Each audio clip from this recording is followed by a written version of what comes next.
So you can see we've got our radio cabinet here, and it's really in very, very poor condition. It's got a lot of dents and scratches on it, and most of the old finish has actually come off in quite large patches, and also we've got quite a lot of the veneer lifting in places. So what I've decided to do is I'm going to use a chemical stripper. I'm going to go away, I'm going to remove all the finish off it, and then we're going to just stain it and refinish it. I think the only thing that I really want to keep, and I don't care if it does stand out as being a bit different, I'd like to keep this Master's Voice sticker on the front here. Now I know that a lot of people can make new ones of these. You can get them printed like water slide transfers, and you can put them on and they look good as new, but I want to keep the radio as it is in this kind of original condition. So what I'm going to try to do is I'm just going to try to mask over this with some tape, and hopefully the chemical stripper won't get at it. Maybe it will, maybe it won't, but if we can keep that, we will. Now I don't think we'll get a perfect finish on it. When I put the new finish on, I'm sure it won't be perfect. It will probably overcoat it, but I will still know it's there, and hopefully we'll be able to keep that then. At one stage I did have this idea that maybe I could just you know, touch it up and refinish it where it's damaged, but there's a lot of really deep scrapes and gouges, and it will never be good. I mean, I don't think it's ever going to be perfect whatever we do, but I think we can maybe improve it on what it is.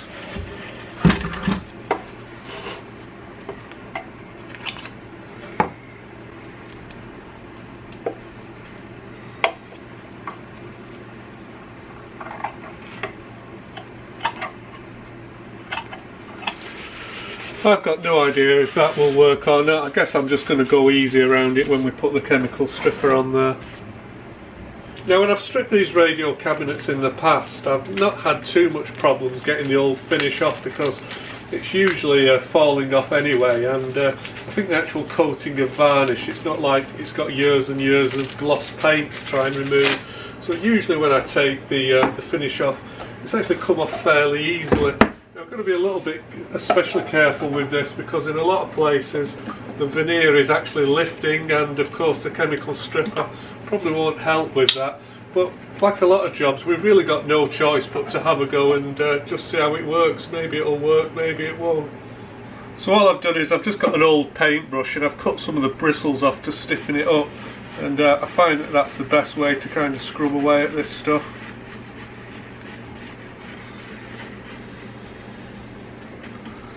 And again, no great prowess, you need to just put it on fairly thickly and just leave the stripper to do its work. This does actually smell really quite strongly. Now earlier I think I did say how thin the finish is, but actually feeling the finish on this, it actually seems thicker than a lot of valve radios, so maybe they put quite a bit of varnish on this one when it went through the factory. Actually, one of the side panels actually seems in fairly good condition, but I don't suppose I can just do half the panels, in for a penny, in for a pound, I guess.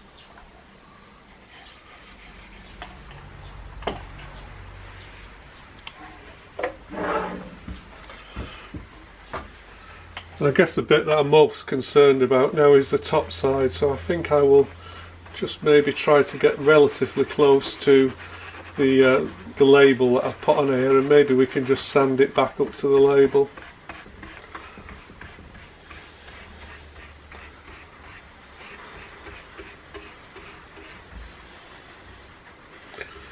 Being really careful on some of these edges, because some of the veneer has lifted and has also come away, so we'll maybe have to fill that or colour it in. Now I'm not planning on doing a pristine job on this.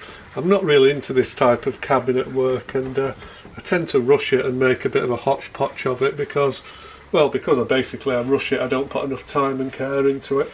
But as long as this radio looks better than it does, you know, as long as we get rid of the big holes in the finish and stuff like that, I think I'll be fairly happy with it.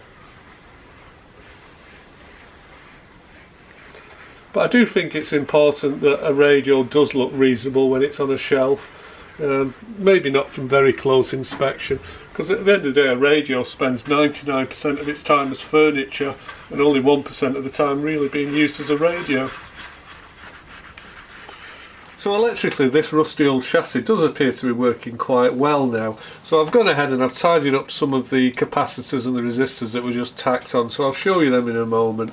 But there's a couple more capacitors that I think I'm going to replace. So I think I'm going to replace here, which is C32, which is a capacitor which is used to roll off the high frequencies across the output transformer. So we'll go ahead and replace C32, and the other capacitor which I think I'll replace, although it's not necessarily strictly necessary, is C31, because C31 is an electrolytic capacitor. We've replaced all the other electrolytics, so we might as well replace C31.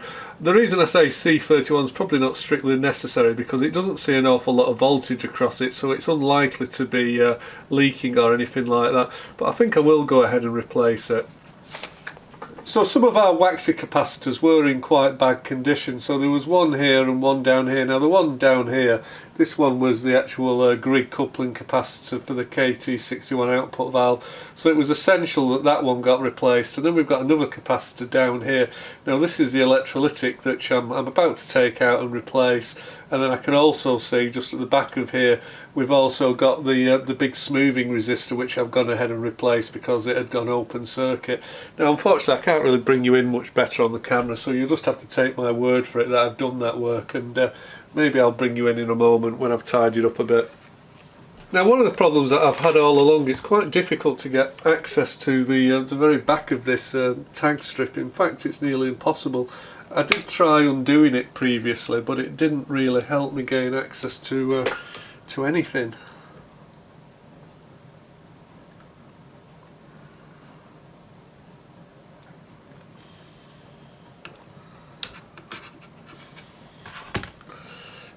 I'm afraid it might be a case of just kind of twisting it until it actually breaks off. Maybe that's all I can do.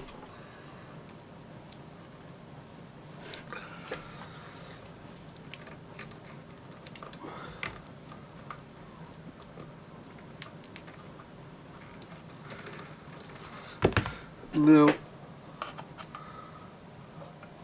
Almost, but not quite. Just going to try undoing these screws holding this rail in again. Can I get a bit of a wiggle on it? Alright, yeah, I think I can get a pair of cutters in there.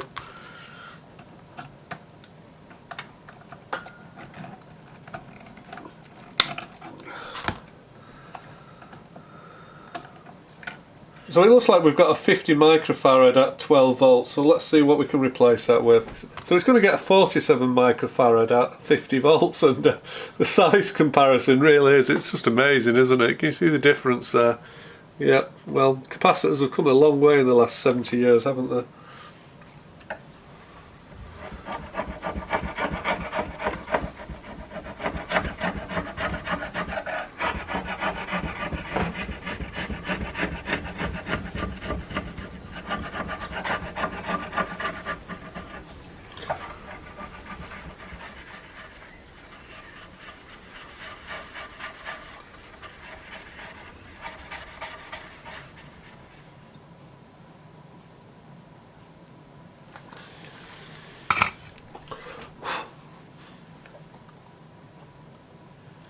I think now I've done that, I'm just going to go ahead and give the radio a quick test, because I don't like to do too many jobs at a time.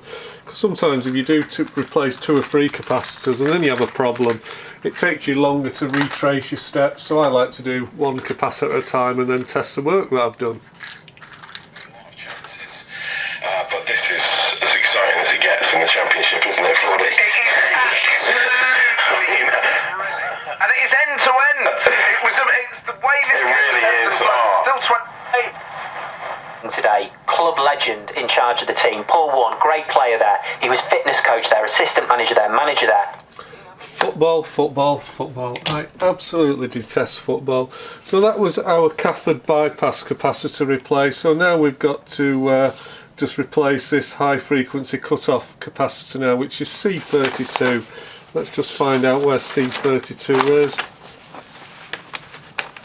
Well, C32 is It's actually described as a tone corrector capacitor, interestingly enough, so C32.0003. So let's see what we can find in that range.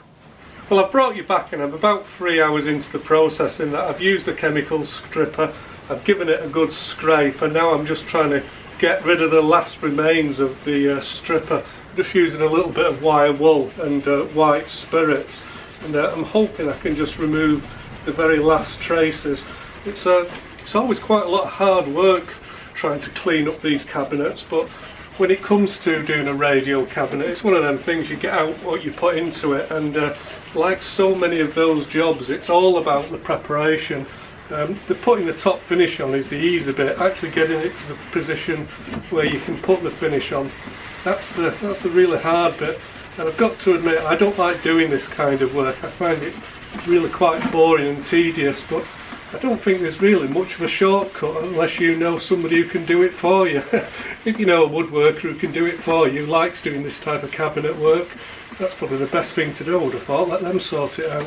So this is capacitor C32 here, hopefully you can see that okay. So that's the tone corrector capacitor, which should be 0.003 microfarad, or in today's money that's 3.3 nanofarad, isn't it? The reason I'm going to change this out is because these capacitors, which are across the output transformer, they actually see quite a lot of voltage across them, because the output transformer kind of works as a high voltage inductor, and you get some voltage magnification across it if you get sudden changes in the waveform. So that can have an effect. It can build up a high voltage across the capacitor, which can be extremely damaging. So yeah, that's why we are going to replace it, because these are failure prone. So I've scraped some of the wax away and I can see it's 0.003 microfarad. So let's go ahead and just test this capacitor for fun. Let's play a little bit of the old capacitor bingo, see what it comes out as. So it comes up as 4 nanofarad, so that's not bad, nothing wrong with that. I'm reading a 4 nanofarad, it should be free. Let's try it on the high voltage insulation resistance tester, and I'm suspecting it will be leaky because they always are. Okay, it's not totally awful. At 200 volts it's showing 3.3 mega ohm, which is a fairly respectable reading, isn't it? Let's go a bit higher in voltage. Okay, when we get to 500 volts, so it drops to 2 mega ohm. So it is leaking, but it's not actually too bad, is it? But we're going to change it out. So I've just ramped up the temperature on the soldering iron because it is a lug on the chassis that we're soldering to. So I'm hoping that my soldering iron will have enough oomph to get through it. It's a pretty powerful soldering iron, this pace, even for its relatively small size. It probably will be able to do it. Let's see.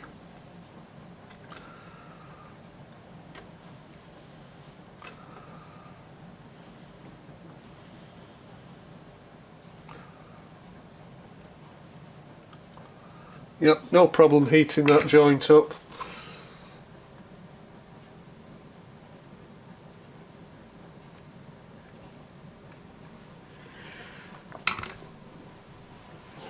Well, as you can see, I've gone ahead and I've stripped the cabinet and I've cleaned off most of the old finish. Got some little bits in the corner that I just need to scrape out, but that's not looking too bad. So what I'm planning on doing is I'm going to apply some stain to this, because I find that a dark stain, it does hide a whole multitude of sins, but I'm going to have to be careful with that stain around here, because I would quite like to keep the label.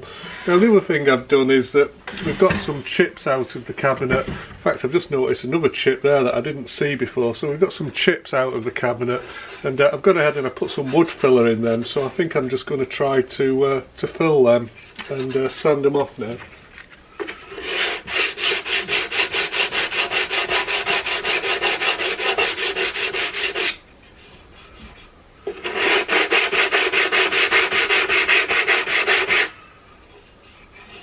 So that seems to be pretty good actually.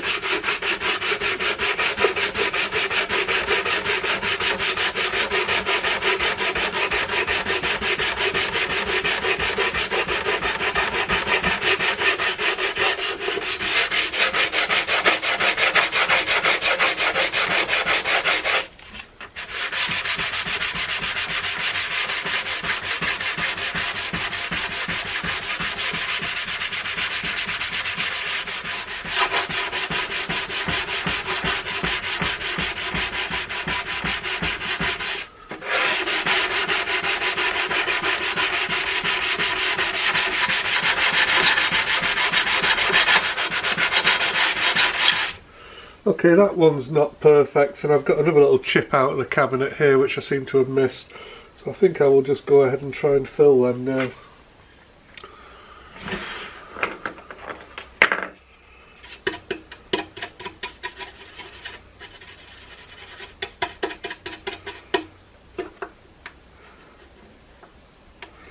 I've also noticed the veneer's actually trying to lift in that area as well, so we want to try to sort that out if we can.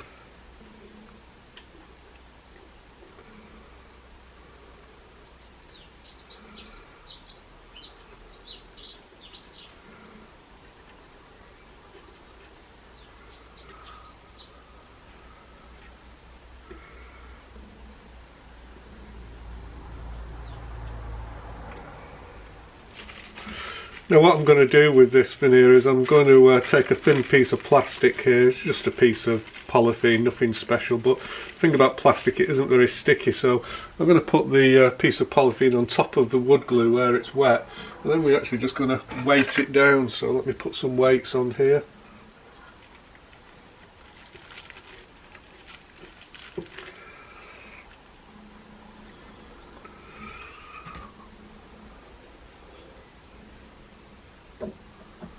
And leave that for a few hours, and hopefully that should just stick the remains of that piece of lifting veneer. It should actually just retain that back down and stop it from peeling back any further. And then what we'll do is we'll go and fill this last remaining wood chip out here, out where the veneer's come away, and then it's time to actually apply a little bit of stain. Well, are you one of those men that's been suffering in silence with a wonky knob? Have you been suffering from a bent shaft? Well, now's the time to seek some assistance. So I think what we'll do is we're going to take this volume control part out, we're going to take it apart and see if we can straighten this bent shaft on it. Maybe we can, maybe we can't. If we can't actually straighten it, what I'm going to do is I'm going to swap it out from the with the volume control from the other chassis. So let's see how we get on with that.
Well, I've got to admit, I've got no idea if we stand any chance of taking this apart. Really, we need to take the whole shaft out, but I'm not sure if it'll come out because of the volume control on the back. But let's see what we can do by just prising these tabs back. You never know, we might get lucky, maybe it will come apart.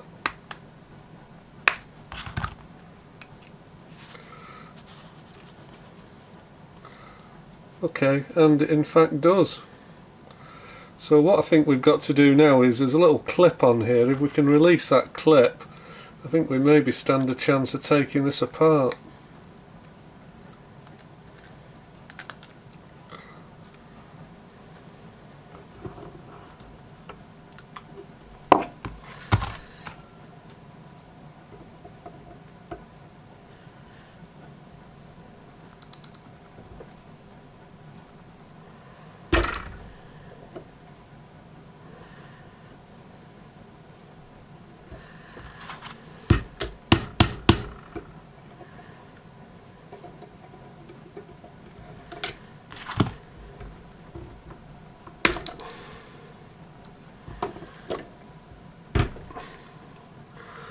there we go. That wasn't easy.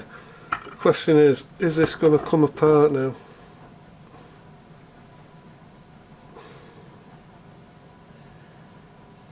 So I'm trying to withdraw the shaft, but the problem is the shaft is so badly bent that it's not going to come back through this bush where it bolts onto the radio chassis. So I suspect what might happen is in trying to take this apart we might end up destroying it, in that I don't think I can get the shaft back through this brass bush because it's already bent. This shaft is just too bent to go through the bush, and I think what will happen is if I just try to bend it back, it's just going to end up breaking something.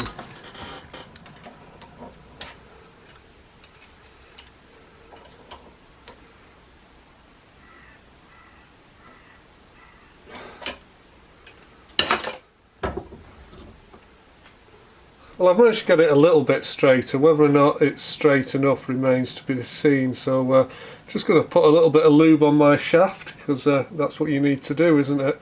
Lubricate my shaft, and let's reassemble this and see how we go. Now we've also got to get this ridiculous round clip back into place. Maybe that won't present too many problems. Let's just see if that'll squeeze shut.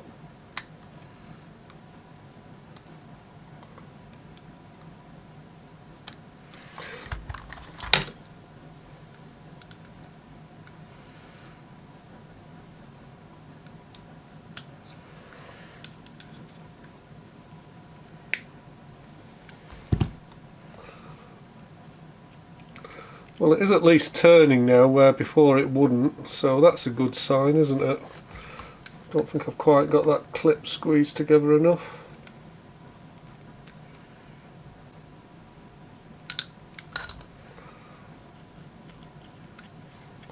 Okay, not perfect, but yeah, it's spinning. Is it still bent? It's hard to tell until I reassemble it back into its chassis. Again, certainly it's better than it was.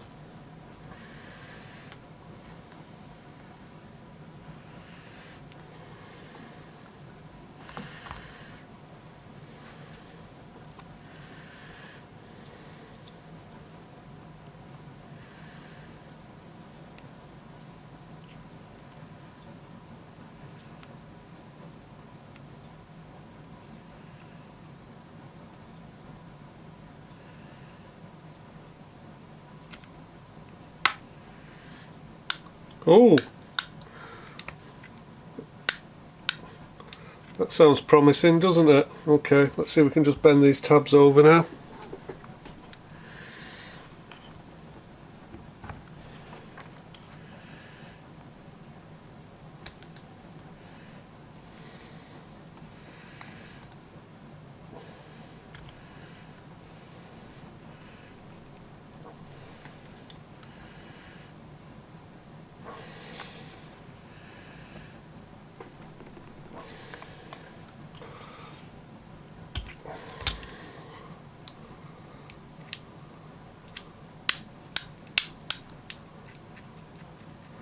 Well, it's moving easy. I couldn't actually spin this shaft before, so that's promising. Whether or not it'll line up with a slot in the front of the radio, who can tell, but we have made an improvement. Let's reassemble it and give it a try. So we've gone ahead and reassembled everything, and the pot works very well. I can turn it on and off easily, and it's no longer binding, and it goes to full volume, because before it was only turning about quarters of the way.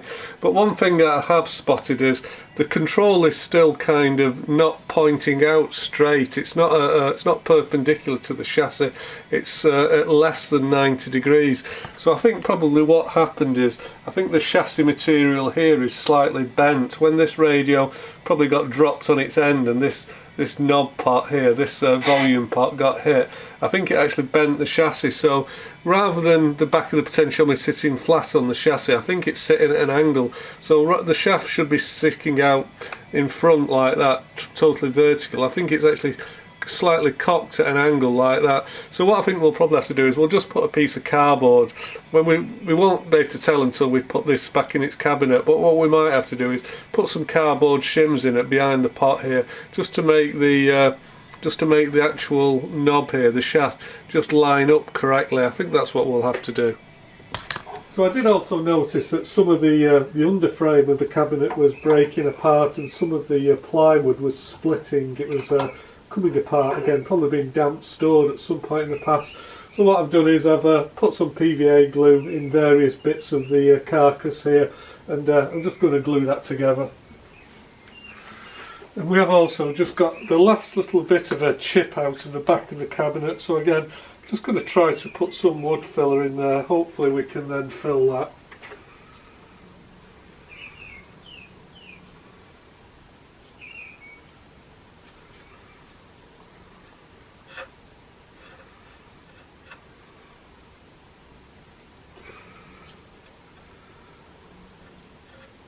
I like to put this stuff on a little bit thick with the hope that we can sand it down afterwards. That should be okay. And I will leave that overnight to dry, and then it should just be a matter of rubbing this wood filler off, giving it a little bit more of a rub down. I can see that I've already started to rub through slightly the veneer on the top surface. It is absolutely incredible how little veneer that they put on here, how thin it is. It really is very thin, and if you're just slightly overzealous with the glass paper, you rub through it, especially at the corners where I have done here. But hopefully when we put a little bit of stain on top of this, all that should come good. Well, there you go, a positive cornucopia of G-clamps. Enough as it stands, they're sick on 7. Now, talking about things which are actually out of line, the other thing which is actually out of line as well is this little pulley wheel here. In fact, it's not just out of line, it's actually binding as well, because I think the back post has actually broken off from the radio. So yeah, I think we're going to have to take this apart and try and do something with that as well. Let's see if we can actually get it to come apart first.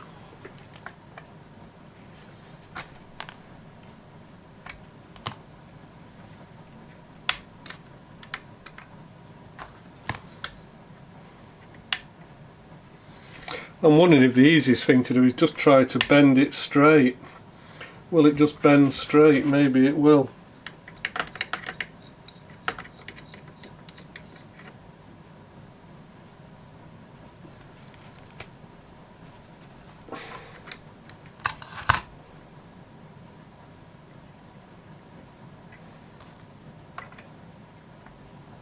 So I suspect what's happened is when the wheel was on, something has actually hit it from the side like this when this was loose inside the box. This was maybe sat on a piece of wood and the box has been dropped and the weight of the chassis has all come down on the side of this wheel. So that's broken the rivet off the back of here. It's bent the chassis so that this shaft is no longer pointing forward. The shaft is now pointing off at an angle. But not only has it bent this rather thick shaft, it's actually bent the end of this thin shaft as well. So I think all we can do is, I think I might try and take this out of here now, and first of all I'm going to see if we can just straighten the shaft on the end of here. And if we're not able to straighten the shaft on the end of here, what we'll have to do is we'll just have to machine a new shaft out of a piece of steel or brass or something. So I'm hoping you can see that this is the back side of that little shaft that sticks out, and it's actually kind of riveted in. It's actually, the end of it is peened over so it grips the inside of the chassis. So to actually do any kind of repair on this little stud, we've got to actually remove the stud. So what I'm going to do is I'm going to grind the back off this stud here where it's been peened over, and hopefully then I can pull the shaft out.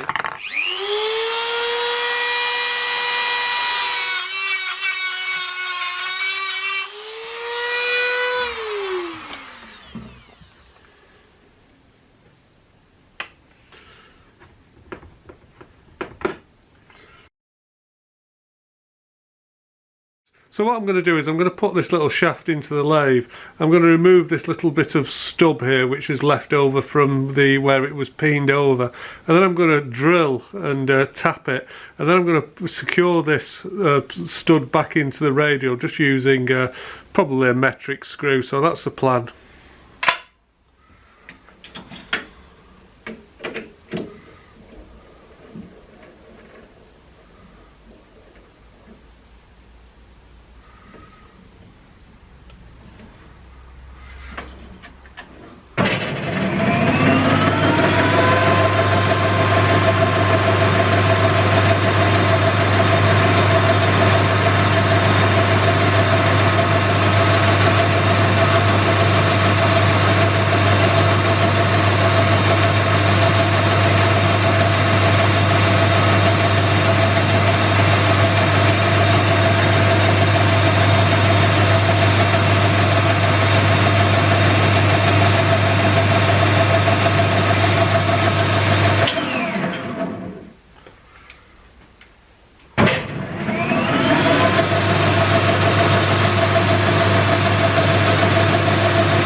You know, they make bolts in two sizes, too long and too short.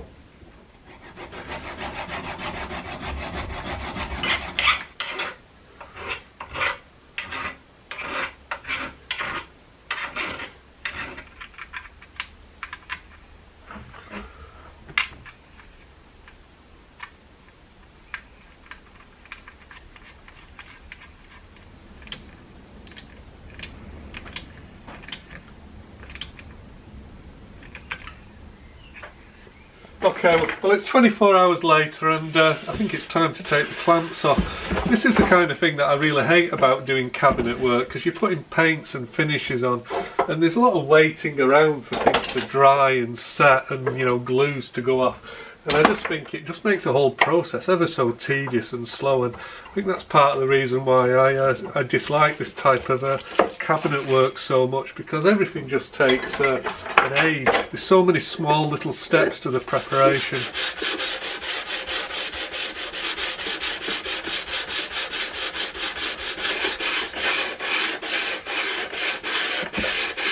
So the veneer had broken away along that edge there, and of course if I had some veneer I would have probably cut a piece out and replaced it, put some patch pieces of veneer in.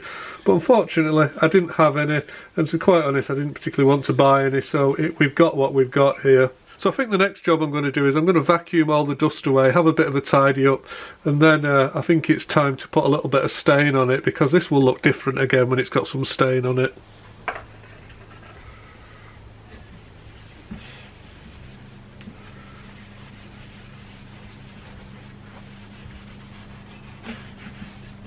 I do quite like putting the stain on, it always seems quite magical. It gives you an idea of what the thing will look like when it's finally finished.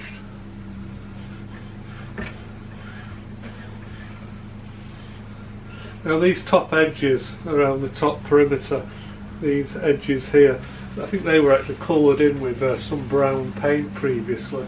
I don't know whether I'm going to do that or not. I always kind of worry about adding that type of detail, because it's the last thing that you do, and I'm always scared of it going horribly wrong and making a mess.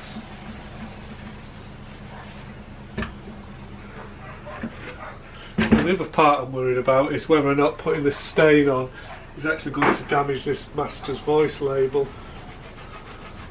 Oh no, it looks as though we can just stain around it, so that seems to work. Looks like it isn't doing a perfect job where I put the wood filler in. I was hoping it might blend in a little bit better than that, but it's not perfect, that's for sure.